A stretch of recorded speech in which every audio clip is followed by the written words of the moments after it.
உலகத்தோட ஒரு பக்கம் பயங்கரமான சண்டை நடந்துட்டு இருக்கு. அதுதான் அமெரிக்கா ஈரானுடைய போர்.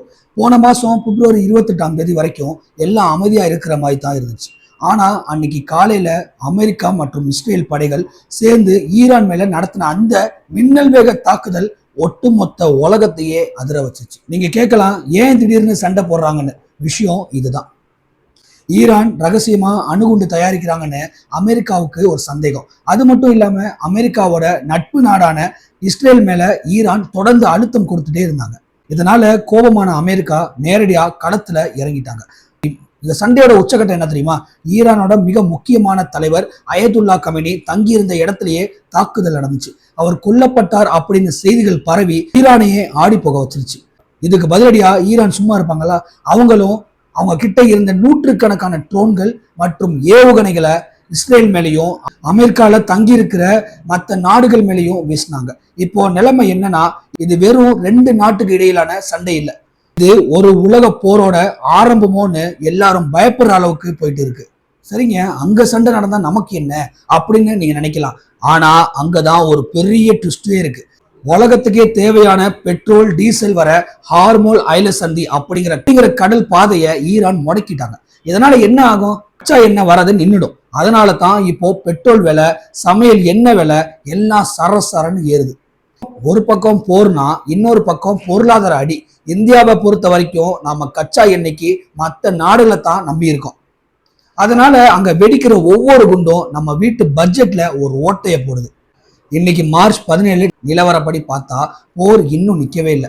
அமெரிக்கா ஈரான்ல இருக்கிற முக்கியமான இடங்கள்ல தரமட்டமாக்கிட்டு வராங்க. ஆனா ஈரான் மக்கள் நாங்க பயப்பட மாட்டோம்னு தெருவுல இறங்கி போராடுறாங்க. இதுக்கு இடையில ரஷ்யாவும் சீனாவும் ஈரானுக்கு ஆதரவா சில விஷயங்களை செஞ்சுட்டும் இருக்காங்க. ரொம்ப வருத்தமான விஷயம் என்னன்னா, இந்த சண்டையில சம்பந்தமே இல்லாத பொதுமக்களும் குழந்தைகளும் அதிகமா பாதிக்கப்படுறாங்க. அமெரிக்கா நாங்க தீவிரவாதத்தை அழிக்கிறோம்னு சொல்றாங்க. ஆனா பல இடங்கள்ல சாதாரண மக்களோட வீடுகளும் இடிஞ்சு போயிட்டு இருக்கு. இது ஒரு மனிதாபிமானமற்ற சூழலை அங்க உருவாக்கிட்டு இருக்கு. எல்லாருடைய கேள்வியும் ஒண்ணுதான், இது எப்ப முடியும்? அமெரிக்க அதிபர் ட்ரம்ப் நாங்க ஜெயிச்சிட்டோம்னு சொல்ல ட்ரை பண்றாரு. அப்படி நடக்கலனா இது இன்னும் பெரிய பாதிப்புகளை ஏற்படுத்தும். மக்களே, ஒரு நாட்டுல நடக்கிற போர் ஒட்டுமொத்த உலகத்தையே பாதிக்கும் அப்படிங்கிறதுக்கு இது ஒரு பெரிய உதாரணம். அமெரிக்கா ஈரான் போரை பத்தி நம்ம பேசிட்டு இருக்கும் போது ஒரு குட்டி நாட்டை பத்தி பேசாம இருக்கவே முடியாது. அதுதான் கத்தார். மேப்பை பார்த்தீங்கன்னா உங்களுக்கே புரியும். கத்தார் ஒரு சின்ன தீபகற்ப நாடு. ஒரு பக்கம் சவுதி அரேபியா, மற்ற 3 பக்கம் கடல். அந்த கடலுக்கு அந்த பக்கம் சரியா ஈரானோட எல்லையே ஆரம்பிச்சிடும். இப்போ அமெரிக்காவுக்கும் ஈரானுக்கும் நடக்கிற சண்டையில இடைச்ச சவத்துல போன எறும்பு மாதிரி கத்தார் மாட்டிக்கிட்டு இருக்காங்க. ஏன் தெரியுமா?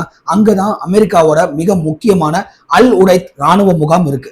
மத்திய கிழக்கு நாடுகள்லயே அமெரிக்காவுக்கு இருக்கிற மிகப்பெரிய ஃபேஸ் இதுதான். இப்போ கத்தாருக்கு ஒரு பெரிய தலைவலி வந்திருக்கு. ஒரு பக்கம் அவங்க அமெரிக்காவோட நெருங்கிய நண்பன், இன்னொரு பக்கம் ஈரானோட கடல் எல்லையே பகிர்ந்துக்கிறாங்க. அது மட்டும் இல்லாம உலகத்துக்கே தேவையான இயற்கை எரிவாயுவை ஈரான் கூட சேர்ந்துதான் கத்தார் எடுத்துட்டு இருக்காங்க. ஈரான் என்ன எச்சரிக்கை கொடுத்துருக்காங்க தெரியுமா? உங்க நாட்டுல இருக்கிற அமெரிக்க ஃபேஸை பயன்படுத்தி எங்க மேல குண்டு வீசினா நாங்க கத்தார் மேல தாக்குதல் நடத்துவோம்னு வெளிப்படையாவே சொல்லிட்டாங்க. இதனால கத்தார் இப்போ பயங்கரமான நெருக்கடியில இருக்காங்க. ஒரு பக்கம் அமெரிக்காவுக்கு இடம் கொடுத்தாகணும், இன்னொரு பக்கம் ஈரான் ஏவுகணைக்கு பயந்தாகணும். அது மட்டும் இல்லாம கத்தார் வழியா தான் அமெரிக்காவோட பல போர் விமானங்கள் பறந்துட்டு இருக்கு. இதனால ஈரான் தனது அதிநவீன ட்ரோன்களை கத்தார் எல்லையை நோக்கி அனுப்ப ஆரம்பிச்சிருக்காங்க. சமீபத்துல கூட கத்தார் நாட்டுக்குள்ள ஒரு ஏவுகணை தப்புதலா விழுந்துடுச்சுன்னு ஒரு தகவல் வந்துச்சு. கத்தார் எப்பவுமே அமைதி விரும்பி நாடாகத்தான் இருப்பாங்க. பல நாடுகளுக்கு இடையில சமாதானம் பேசுறதே அவங்க வேலை தான். ஆனா இந்த முறை சண்டை அவங்க வாசலுக்கே வந்துட்டதுனால கத்தார் தலைவர் அமீர் இப்போ ஐரோப்பிய நாடுகளோட உதவி கேட்டுட்டு ஓடிட்டு இருக்காரு. ஏன்னா கத்தார் மேல ஒரு தாக்குதல் நடந்தா உலகத்துக்கே கேஸ் சப்ளை நின்றுடும். மக்களை எண்ணெய் விலை ஏறினதுக்கே நம்ம எவ்வளவு கவலைப்படுறோம். ஆனா கத்தார் சிக்கல்ல மாட்டினா கேஸ் விலை நம்மளை பாடா படுத்திடும். சமையல் கேஸ்ல இருந்து தொழிற்சாலைகளுக்கு தேவையான கேஸ் வரைக்கும் கத்தார் தான் உலகத்தோட முக்கியமான சப்ளையரு. இப்போ அந்த ஹார்மோஸ் ஐல சந்தியில சண்டை நடக்கிறதுனால கத்தார்ல இருந்து கப்பல்கள் கிளம்பவே முடியல. இதனால ஐரோப்பா நாடுகள் இப்போ இருட்டுல இருக்கிற நிலைமைக்கு தள்ளப்பட்டு இருக்காங்க. இதுக்கு இடையில கத்தார்ல இருக்கிற வெளிநாட்டவர்கள், குறிப்பா நம்ம இந்தியர்கள் பல லட்சம் பேர் அங்க வேலை செய்யறாங்க. அங்க போர் பதற்றம் கூடுறதுனால அவங்க பாதுகாப்பு என்ன ஆகுங்கிற கவலை இந்திய அரசுக்கும் இருக்கு. கத்தார் இப்ப ரெண்டு பக்கமும் பேசி ஒரு முடிவுக்கு வர முயற்சியும் பண்றாங்க.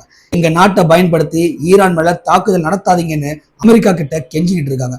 அதே சமயம் எங்க மேல குண்டு போடாதீங்கன்னு ஈரான் கிட்டையும் சமாதானம் பேசிக்கிட்டு இருக்காங்க. மொத்தத்துல இந்த அமெரிக்கா ஈரான் போர்ல கத்தார் ஒரு செக் பாயிண்ட் மாதிரி இருக்கு. கத்தார் மட்டும் நிலை குலைஞ்சு போனா அது ஒட்டுமொத்த அரபு நாடுகளோட பொருளாதாரத்தையே காலி பண்ணிடும். நிலைமை ரொம்பவே சீரியஸா போயிட்டு இருக்கு. இதை பத்தி கத்தார்ல இருக்கிற நம்ம தமிழர்கள் என்ன நினைக்கிறாங்க, அங்க நிலவரம் எப்படி இருக்குன்னு தெரிஞ்சவங்க கமெண்ட்ல மறக்காம சொல்லுங்க. செய்திகளுக்காக செய்தியாளர் KMT. இது பிரைம் இந்தியா டிவி. நன்றி, வணக்கம்.